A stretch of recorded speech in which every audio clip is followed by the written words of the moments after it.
I'll put up $14,000. Just be ready to pay $10 million if he wins first place. Sean Deeb said, okay. It's the Poker News Podcast. Hey, ladies and gentlemen, welcome to the 977th episode of the Poker News Podcast, presented by FanDuel Poker. I'm Chad Holloway, joined by Mike Holtz and two special guests here at Level 9 Studio, Katie Swift, Grosvenor Poker Pro, and a man I met at the Irish Poker Open. Phil, is it held or healed? Healed. Healed, but we know you as The Tower. Everybody does. Yeah, and I'm excited to have you in studio. does. You interviewed me at the Irish Poker Open. We and did now indeed. I got you here. It was a cracker. Yeah. Really enjoyed it. It was really good. I really enjoyed it. It was good. Nice to meet you and nice to be back in Vegas. Nice to see you again. Yeah, likewise. And Mike, you're meeting these two for the first time. So. Yeah, pretty sick. Love it. Love the accents. Awesome stuff. I wish I could talk like that. We've tried accents on the show before. It's a crap. Never pretty. What on earth did he say? You know? we have a good show. We're going to talk about Phil Hellmuth and the 1.4 markup for his son, P3, and Sean Deeb getting involved in that. We're going to talk about a couple hands. One, Dario Sammartino shared. Two identical hands, same cards, same flops, and what the story is behind that. We'll talk about the Colossus heads up being dealt backwards and kind of the what ifs or implications of that. We'll talk Poker Hall of Fame changes. I'm curious to get your guys' thoughts on the European side of the Poker Hall of Fame. We're going to talk about the Goliath, Grosvenor's big poker tournament that's taking place right after the WSOP on the other side of the pond. A huge event. We'll talk about some recent bracelet winners, share some book giveaway, and of course, thank our sponsor. So, Katie, Tower, let's start with that. First, let me get your take on, from being on the European side of things, fans of Phil Hellmuth? You know, Always. Yeah? Always. Well, I got to chat with him because he tried calling me, I missed it, and then he just texted yo. And I know Phil well enough, like when he's reaching out to me. So I'm like, call me back if you want. And this was, hey, you might have seen this bet that is on social media right now. So this was minutes after they booked it. He had tweeted, Hellmuth did that. I told my son, Philip Hellmuth III, to P3 as we call him, to charge 1.4 markup in the WSOP main event. If you think that's unfair, then put your money where your mouth is. I'll put up 14K on my son. You post 10 million, first place. Talk is cheap. You must post the 10 million. Sean Deeb ended up taking him up on that. Before we get to that, we'll get all your thoughts if you want to start with you, Mike, but 1.4 markup. All right, check this out, right? Well, I gotta decide. You know how, I don't know about you guys. In America, in Thanksgiving, you always have the crazy uncle there. You know that's like being wild and saying crazy stuff, and like he kind of like makes he makes it a fun time for the nephews. He's kind of like the cool guy. I need to be that for. You said his name is P3? We're not doing that. We're not doing P3. He wants to. I've talked to him about it. Listen, he wants to because Phil Hellmuth is his dad and has convinced him that's cool. That is the least cool shit I've ever heard. I need this man to smoke a joint, and I need him to think about his life for a little bit. He's over 21. He can gamble. He clearly can. He should smoke a joint, think about how corny P3 is, and eliminate that completely. Has he got a middle name? Can he use that? Of course he can. I mean, I don't know. Is it Victor? I'm going to assume Victor or something like that. What was it? So Phil Hellmuth's middle name is Jerome. I don't know if what P3's is. No, that's Phil Ivy's middle name. No, it is Phil Hellmuth as well. Oh, it's both their middle names? I don't know if it's Phil Ivy's. I thought it was Phil Ivy. Am I being racist? I think it's Phil Ivy's. No, he went by the fake name No Home Jerome when he played underage and Borgata and stuff. But Phil Hellmuth's real middle name is Jerome. I was surprised by that fact. It's part of the game we play. Which Phil is it? The trivia game. Wow, interesting that you're a part stuff. Of, as far as the bet goes, that's got to be bad, right? Like I don't know. Does he have any results? Phil Hellmuth III? I can't imagine. I'll look it up. It came 10th in something that let me look it up. What you guys? On. Yeah, I mean, as a one-off, it's not got longevity, is it? So, yeah, 1.4 seems really high. I mean, that's like generally. I mean, that's what I'm charging, and I like the people that are buying for me. So I don't know. Just want a bracelet. You're a bracelet winner. Yeah. You're like, I would. That's yours. Yeah, exactly. I would expect that my buy is worth it. I don't know if Phil Hellmuth Jr. is. I've never seen him play, or the third, whatever it is. I think it's ambitious. It's ambitious, but Phil's got the money. You know what I mean? He doesn't mind adding an extra 4,000. 1.4 normally charge kind of thing if you're traveling from overseas, like 10,000 miles off.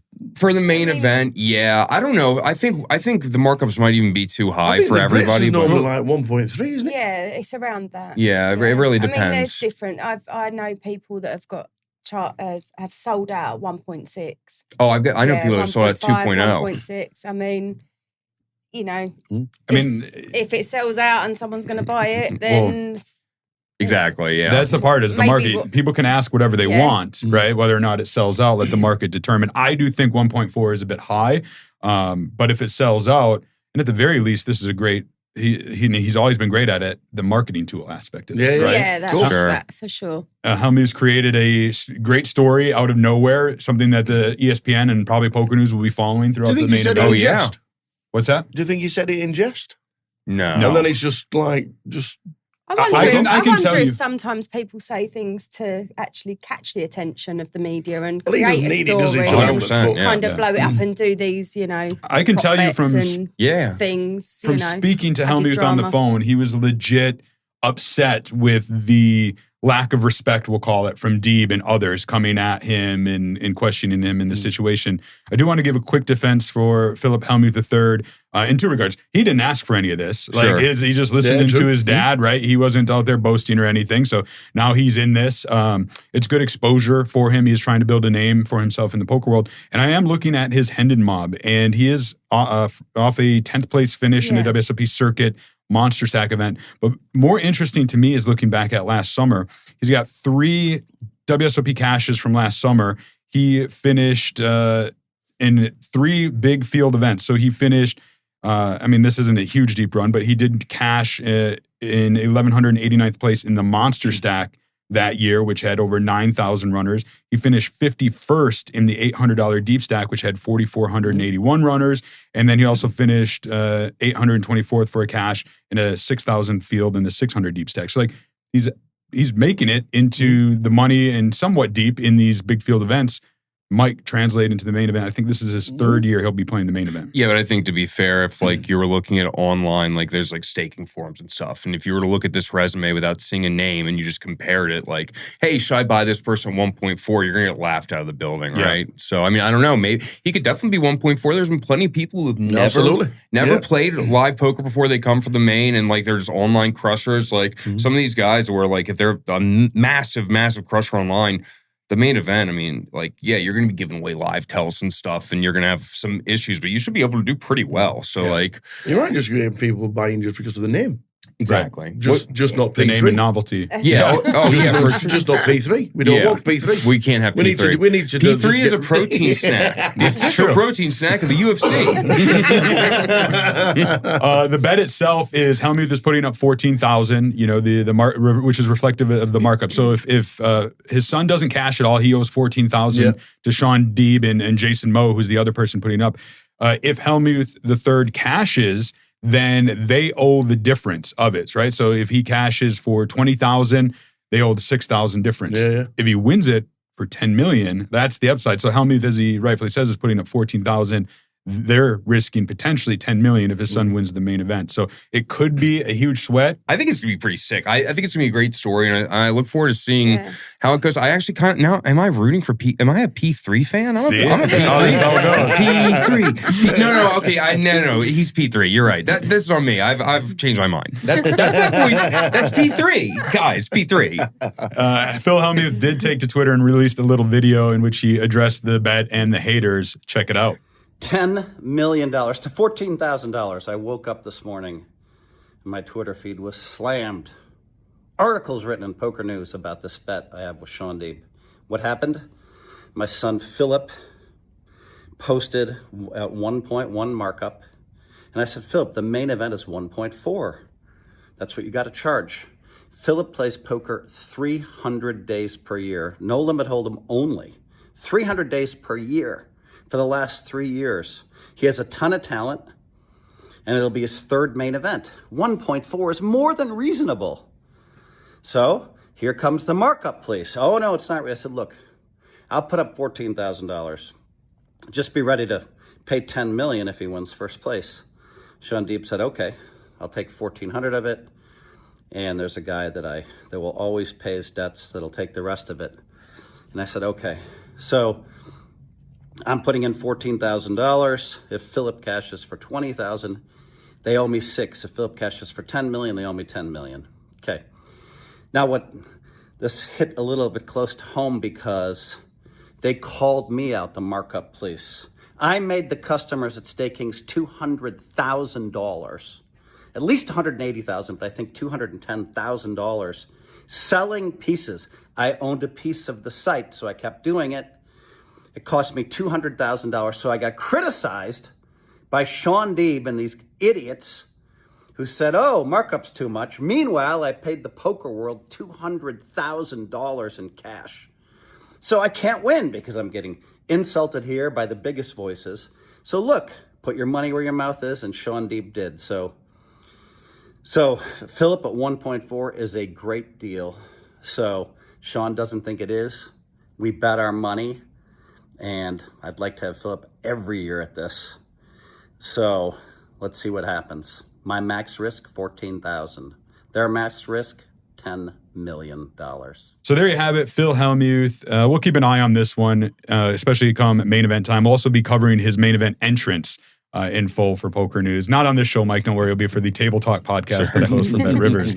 Let's talk about, there's been some hands, as always, at the WSOP this summer that are making headlines. One of them was tweeted out by Dario Sammartino. There's no video for this one, but he said that during a tournament, the automatic shuffler dealt the exact same hand twice in a row. Every position at the table got the same hole cards, and the board was identical, same rank, same suits. Went into some more details on that. And this, of course, started a little bit of a firestorm on social media. Mike, I know we talked about hands pretty much every episode this summer, but this one, definitely unique, a little different. And what the hell happened? Yeah, so the Shuffle Master, Deck Master, what's it called? Yeah. It's got two different settings, Shuffle and Sort. So the dealer, who clearly was inexperienced, I know, shocker, WSP is inexperienced dealers, crazy. They clicked sort, and then the cards came out in the exact same order both times. I mean, it's just like, if you look at everything, it came 2, 3, 4 spades, and then the burn card would have been the ace, and then the turn's the king, then the next burn card's the queen, then the river's the jack. So it was all just sorted in exact suit order. Obviously, that's unacceptable and like completely ridiculous, crazy, should never happen, especially at the World Series of Poker. But I don't think anything nefarious is going on. I think it's just, dealer just clicked the button and didn't realize what was going on. Yeah, it's, Lonnie Harwood was there. She tweeted, confirmed the events that happened, Who? right? Lonnie Harwood. Lonnie Hui, yeah. Hugh Hui. Hui? Yeah, I don't know. Lonnie Harwood way back in the day, and then she got married to Phil Hui, who is another one in our game of what Phil is it? But which Phil is it? She said it was in the 10K mystery bounty. The floor was called. They did change the shuffler, that they played a hand with the red deck, then with the blue deck, then the red deck again, and it was the same as the hand 2 hand prior. So it was the red deck on both of them. Okay. I think a lot of people were surprised. I don't know if you guys knew this. Like, these shuffle machines can sort cards. Yeah, I didn't know that. Yeah, we don't use them. Until, we hardly use them. I think there's only one card room in the UK that use them, and that's obviously the Vic in London, which have 40 cash tables. It's the biggest card room we've got. And only for cash. And only use it for cash. Yeah. We don't use them for tournaments at all. Anywhere. Interesting. I didn't know that. I don't think we don't have tournaments big enough to warrant shufflers day in, day out. Whereas obviously the Goliath that we do is still only like 1,500 people per day. We're talking 3,000 on a regular basis in every single competition that you have with the World Series and other events as well. So we don't have card shufflers as such in tournaments. The one I want to talk about is in the Colossus. We mentioned that tournament in last episode. 16,269 runners in this one. Huge field. It was won by Justin Smith for $550,000, defeating Miles German. Heads up, he got $367,000. So almost $200,000 difference between first and second. And I mention that because this hand took place on the very first hand of heads up play. Check it out. Thanks for the memories, Victor Chong, as heads up play is now underway. Miles German will be first. Oh. And he's got 2 8s. Here we go. And Smith's got a hand that's going to look him up. Wow. Oh, wow. First hand. Call. Oh. Showdown. All in and a call on the first hand of heads up. Smith has German covered. Love it.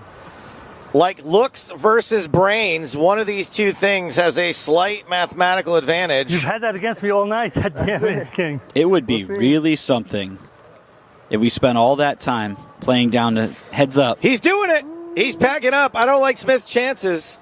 Go knock that bag out of his hand. That's the only shot you've got. Hand, here we go. Oh, Oh, I love this. Ace or king. Ace or king, and win. Looks like Justin's got more support on the rail other than just Ryan at this point.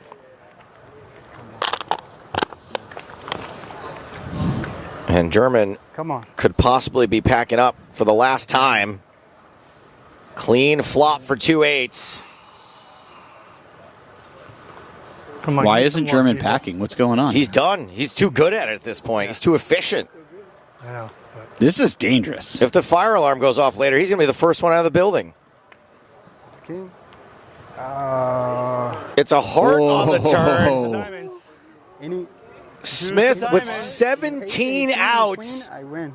Any heart. Deucey for the diamonds. win. Come on. Come on. Tell me about it. Deucey diamonds. Ace king queen heart. Let's go, man. Ace king queen heart. Smith's let's so let's close he let's can let's almost go. taste it. Deucey He's holding diamonds. his heart Yes. ish. And it's a heart on the Oh. river. Got it. And this Colossus is over. That's crazy, huh? Thanks, guys. The new Justin Smith has been crowned. So there's the hand. I don't know if you caught it. A lot of people didn't in real time. Nick Rigby initially tweeted it, and then it caught fire in the poker world. So he said, call me old-fashioned, but shouldn't the button be dealt last? Indeed, that's the case. Heads up play, first hand. The dealer dealt the cards to the wrong players, and the hands would have been reversed. German would have doubled up. They would have been essentially even in chips, and who knows how it would have played out from there. Instead, Justin Smith gets the win. This one is pretty big. I know It's massive, and it's a massive spot for both of them. Right. And, you know, it's dealer error, but people are saying on social media that, you know, the players could have spotted it, should have said, spoke out. I think when you're in that spot for that amount of money, you know, nerves kick in, perhaps. They're not familiar with heads up as much, maybe not as experienced playing that, engrossed in the moment and kind of, you know, absorbed in their own play rather than having to watch the dealer and what's going on. And everything happens so quick in the moment that you're not always aware of it. So even for pros. So I don't think it's really on the players to have to watch the They're never watching dealers, players. you know, it's You're turning around, you're doing, having a bite to eat, you're Yeah. just turning around, waving, oh, my Sure. cards are here. Like, you don't look at every hand and look at every card dealt at the correct time by the dealer. It's I mean, you do have to watch the dealers an awful lot at the World Series. I would say that you can't just be absorbed in your own game. You kind of, you're obviously observing all the players around the table as you would naturally do in poker, but the dealer almost becomes an additional factor that you have to observe all the time Absolutely. anyway. So I'm not sure that should be happening, you know, on a huge final table and a heads up. The dealer should know what's going on. if the dealer's done the you error, know. obviously because it's streamed, you've got a spotter. 100%. The spotter should instantly, you've got a headphone, it's got earpiece, surely. The I think spotter, so, yeah. The spotter should instantly shine up. You've dealt it the wrong way. I'm guessing senior floor doesn't check and stand over the table and watch every. They generally do, Do they? especially the first few. I was just thinking it was the first hand, wasn't it?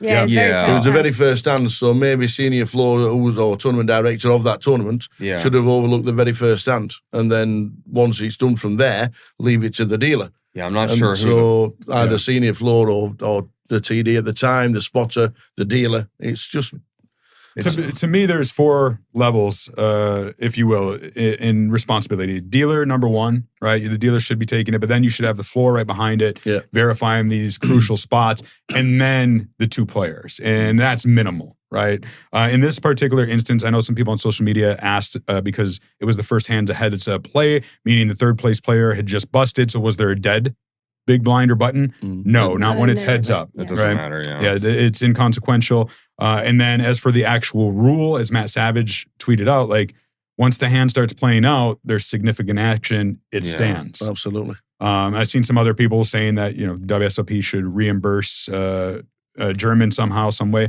Look, I'm telling you, I've done 20 of these Yeah, World Series yeah. already. WSOP is not going to No. do anything like that ever. mean, he It's wouldn't- bad precedent for them to set. And by Yeah, the time exactly. everybody's seen it on the That's- 30-minute delay or the 45-minute delay, whatever it is, it's already happened and it's done, and you've already Exactly. celebrated. You already offer a steak. You know, Yeah. by the Yeah. time you've done.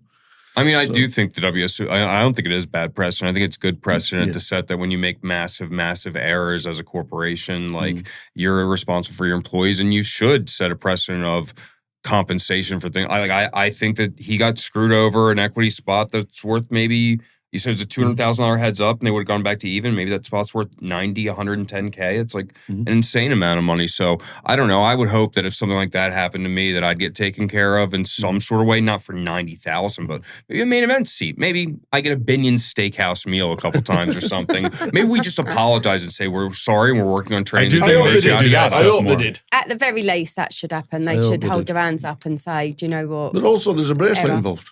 Yeah. You know, they don't come round too often. I know we're sat with two of them. But, Yeah. You know, it's- We got we stole ours, really, you know.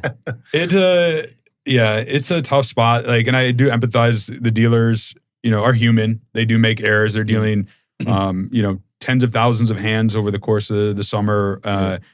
It's the same like with the Poker News reporters. Like, they're writing. Literally, a Poker News reporter will write a book at the end of the summer in terms of their updates and the amount of word count and stuff. Yeah. They're going to make errors. They're going to have spelling mistakes. They're going to get little details wrong. Yeah. And so I, empathize with the dealers kind of in the same. It's just, man, there's been some big spots this summer where they've been happening.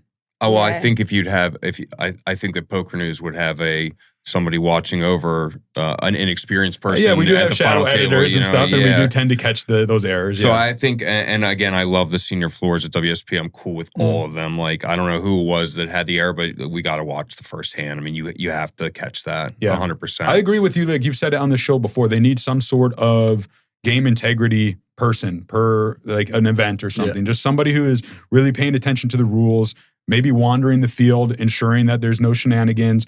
Somebody that people can bring their suspicions to or concerns to or questions to, right? We don't really have that, but maybe something for the future. I do think the WSOP, a lot of changes this year, and I think they're going to learn from a lot of them, but we'll see. That's all you can do is learn and improve. Right. That's- Just they're not improving as fast as I think some people like. There's always Like some parking people- or stuff. Especially the So- guy that's just come second. One thing, Exactly, one thing though yeah. that they are changing and improving upon, in my opinion, because we've talked about it many times on this show. I've talked about it many times over the years, and that's the Poker Hall of Fame. Finally, they're doing something different. It's not just going to be one person in every year, even though it could be up to 6 individuals. There was a post by the WSOP saying that the changes include, so public nominations, the same criteria apply. You got to be 40 years or older. There will be a top 8 make a list of nominees, and then the 33 living Hall of Fame members will vote. They'll have 4 votes each. They can cast them any which way they want. And if a player gets 2/3 of the majority, they get automatic induction. So I think the way that breaks down is if everyone, if a player gets, you could have up to 6 if everybody got the right number of votes. I don't know the exact math. If there's no majority for any player, then just the highest vote getter will get in. So it'll be 1. My guess, based on the math and kind of what I'm hearing, is we can probably expect like 2 or 3 people to be getting in. Which I each think year. is the right amount. Yeah. That would be a nice kind of amount, 2 or 3. I think 1 is way too low. Yeah. Like, there's so many people out there that deserve it. Because of this new criteria, and nominations are open right now as we're recording this. We'll link to it in the show notes. You can go make your nominations. As we said, the top 8 vote getters are going to be the nominees, from what I understand. But there's been a lack of European representation in the Poker Hall of Fame. And so I'm curious now, obviously more people could be getting in, which I think will result in more Europeans. For Katie and Tower, like anybody jump to mind from your guys' side of the pond that you think should probably already be in or should definitely be getting in, this year or next? I think it's just been a standing joke for years and years is that Europeans are just forgotten. Like they don't like it's just an American Hall of Fame, and that's all it is. And it's just been like that for years. Like the Devilfish, should have been in 20 years ago. Yeah. He's and he's the kind of guy for me that brought the team. He was TV gold. Oh yeah. Yeah. He was amazing. But for us as a Europeans and watching watching the Hall of Fame, you think, yeah, another American, yeah, another American. Why are we playing? Does it really matter to be in the Hall of Fame? Because we're never going to be in it. Just real quick, there's only 3 European poker players in the Hall of Fame by my count. Carlos Mortensen, the Devilfish, as you mentioned, and Patrick Antonius in 2024. Wow. Was Devilfish posthumous? Yeah, it was. I remember that because I chatted with him before he passed that he really wanted to, get in. He was TV. He was the man. He's the reason I'm here right now. He was when he was playing on the WPT broadcast with his suit, slick back hair, and his knuckle dusters. Like he was my favorite character. Defeated Phil Ivey heads up in a WPT. Like, so cool. Yeah, like he was just a character. Now he was very controversial, and he was a special character off the felt for sure. But I just loved him and was very happy when he got in. But tell me, who do you think should, from the European side, should be in? Tower knows way more players anyway. To be honest, you sort of. Around a lot more. As British, I'm only going British, by the way, because I don't really know too much about the European scene. But as British player, and going over the over 50s, I think Barney Boatman should be in. Absolutely. He's got 2 bracelets. He's got an EPT. He's still playing the game. He's still loving the game. He still talks the game. And he's got 2 bracelets. Yep. It's not an easy thing to do. He's 70 odd. He's he's mid 70s now. But he still talks, and he's I don't know if he's here this year or he's coming over later in the year. But to me, he's a class act that people have looked upon. He was the end, he started the Ending Mob. He was on TV in the early 2000s. He was on TV every single week. He was in every poker program that we ever did. Oh yeah, right. He did home game stuff, right? Yeah, and he's still sponsored late as night well. poker night live, all crazy. these kind of things. The millions. He's still sponsored for various. He'll always get. He's had a few sponsorships along the way. Always get a sponsorship. He always gives back to the community. So that's a good one. I can get on board with that one a lot. He's kind of given back too. I saw he tweeted advocating for somebody else for Poker Hall of Fame. He's on my list. Yeah, John Duffy. I've actually got him right here. Yep. John Duffy. Yep.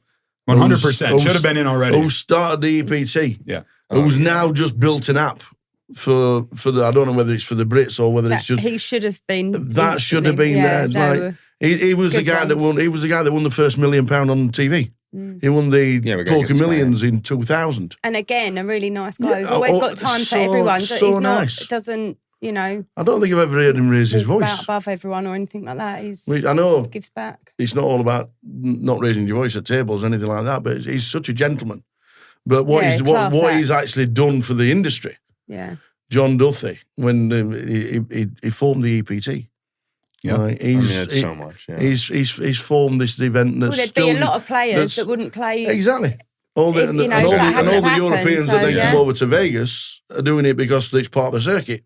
You do the WPT, you do the EPT, you do the World Series. And that's the way it is. So this is the guy we get to blame for all the Euros being here? Absolutely. Damn it, John. Absolutely. You're the reason why the Europeans are over here is why it's $15 for a beer, I'll tell you. Yeah, thanks, guys. 16 for a hot dog. Not bad. Pretty good price. But yeah, John Duffy. Barney Boatman, John Duffy will be my 2 for the Brits. I don't really know too much about the Europeans. Sure. But as the Brits, John Duffy with the EPT story and still doing it and still I don't have a vote anymore. Barney. I used to. They used to include the media, and I would have a vote in the Poker Hall of Fame. I think that's insane that they're just letting the Poker Hall of Famers do it. I do think that's problematic in some regard. Yeah, I gotta be honest. When I heard the new rules, I went, "You guys had so much time. Like, is that what you came up with?" To me, it seems kind of crazy. Like, we can't just figure out. Like, it seems overly complicated, and having a bunch of there's so many people in the Hall of Fame who like. Are they watching poker right now? That's the issue, right? Does TJ Cloutier know who Ike Haxton is? Does Barbara Enright keep her finger on the pulse of things? Or how many people in the Hall of Fame could name 10 Brits? There you go, right? I can't name 10 British non-poker players, so it wouldn't be me, I'll tell you that much. I do think it Gordon Ramsay needs a different influence. Gordon Ramsay. Yeah, an outside influence rather than just that group. Yeah. And it's also, let's be honest, this is a WSOP Hall of Fame, right? I mean, it's not, this isn't a poker Hall of Fame, right? Or we get a bunch of online guys, see Darwin, all those monsters in there, Isildur, you know what I mean? But I think it's more of a WSOP Live Hall of Fame. Obviously, WSOP's tweeting everything. It's, everybody's got WSOP fame in it. So that will make it hard for Europeans. But yeah, there has to be more representation from other areas of the world, for sure. Well, we will keep an eye on the nominations when they come out, and I'm sure we'll be discussing them player by player when that happens. I think that's going to be right around main event time, if I understand correctly. I do want to talk about something coming up after the World Series of Poker, which is the Goliath, the largest live poker tournament outside of Las Vegas. It is. I was keeping an eye on this last year, especially because I was almost going to go, didn't get over there. I think there was a record, almost 13,000 entries in the main event over there. This is going to run July 23rd to August 2nd, which we were talking off the air is perfect because you could make the final table of the WSOP main event, go over. I could win Goliath on the 2nd of August and then come back here and win the WSOP main event. I mean, It's pretty can't cool be that stuff. hard, right? That should get pretty easy, that feat alone should get you in the Poker Hall of Fame, I think, if it happens. There's going to be about 23,000 players on the way back. Easy peasy. So talk to me. Mike hasn't been there. I haven't been there. I know you both have. The Goliath. This is, for maybe we got a lot of American audience. Tell us about this event that should definitely be on their radar. I mean, it's Over a to you. must-go-to event, in my opinion. It's low buy-in. £200, right? Yeah. Yes. And a £2 million guarantee. That's yeah, so crazy. No, it's an estimate. estimated It's prize estimated. pool. Estimated, yeah. It's But always breaks that. It's just huge. Yeah. It's massive prize pool. So low buy-in for big result, and Since it started, everybody's called it the World Series of Britain because Yeah. for the people that can't get over to America or Vegas for the summer, it's a 10-day festival with events ranging from £100 to they do now have they have high higher rollers now They have 1,500 higher or whatever. ones. They have a £1 million guarantee GUKPT main event that kickstarts the Goliath.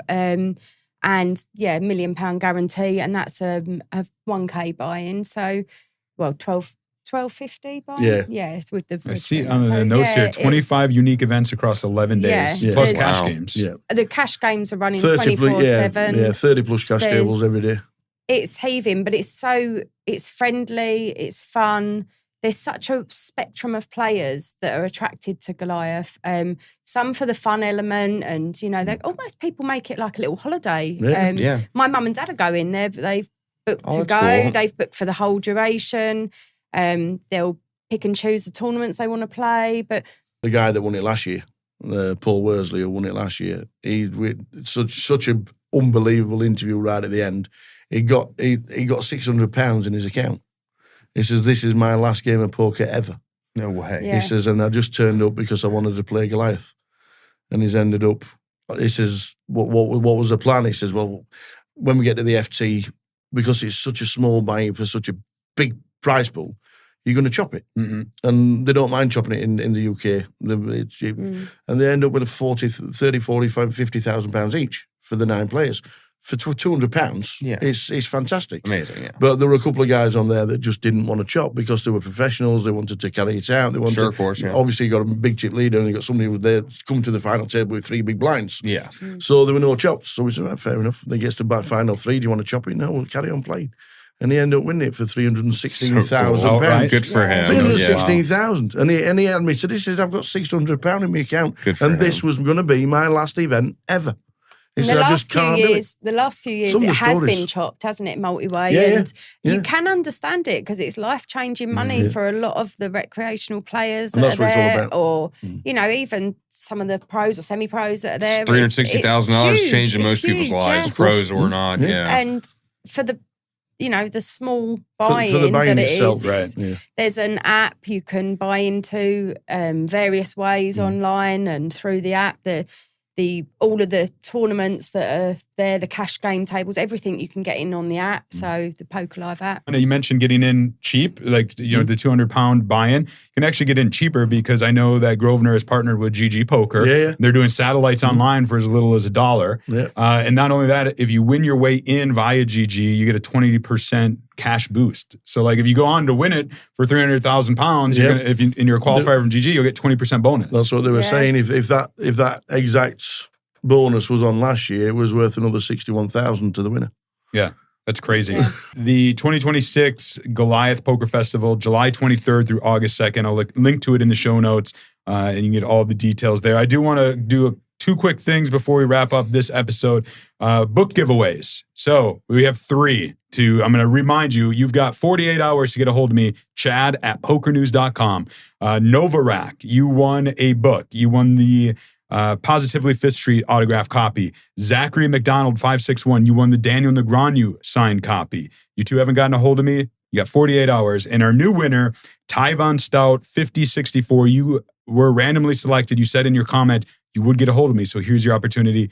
Positively Fifth Street. If you guys don't claim it, next episode we'll do a big giveaway of more books. So there is your reminder. The clock is ticking. I also want to shout out PokerStars exclusively on FanDuel. They are going to be the title sponsor of the Maryland State Poker Championship. I'll link to that in the show notes as well. It's going to be August 26th through September 7th at Live Casino and Hotel in Maryland. 16 trophy events and more than $1 million in guaranteed prize pools. And last but not least, Mike, your favorite sponsor of the show, Think Jerky. Big fan. So this is you mentioned Thanksgiving, like at the top of the episode. I did. Yeah. And this is the Thanksgiving turkey stick, which you guys can all take some. This is one of my favorites alongside the cheesesteaks. And we don't have it here because, Mike, you took the entire box. Okay, I gotta say this, Chad.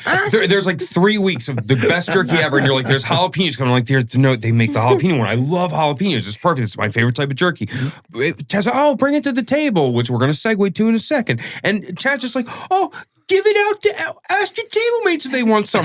My table mates were large men, and they wanted more than one. They wanted one for the road. They wanted one for their hotel room. I ended up with 6 beef sticks at the end, and I ate 5 of them. I got 1 left. So you're right. I did hand deliver the jalapeno beef stick to Mike. Check it out. All right, we've got the new jalapeno Think Jerky beef stick. Mike is adamant I bring them to him at the table.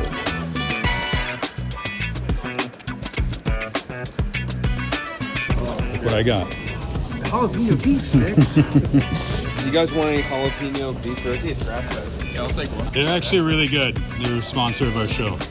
There you go. Jack Links looks like jack shit. Think jerky. So there you have it. If you are interested in Think Jerky, I'll link to it in the show notes. You can order some now. Or if you see me at the World Series of Poker, ask me. I'll give you some to try. Or maybe Mike, I don't know, Mike wants to keep his. I'm like infuriated. I'm asking him for some. He's like, well, I'm going to find where he's sat and I'm going to come every day. You can have mine because I'm vegetarian. Perfect. Oh, thank you, Katie. Before we wrap up this episode, I do want to go to you, Katie. One event we didn't mention about the Goliath is a ladies' event. There is the ladies' event on the 26th of July, which is a Sunday, midday start.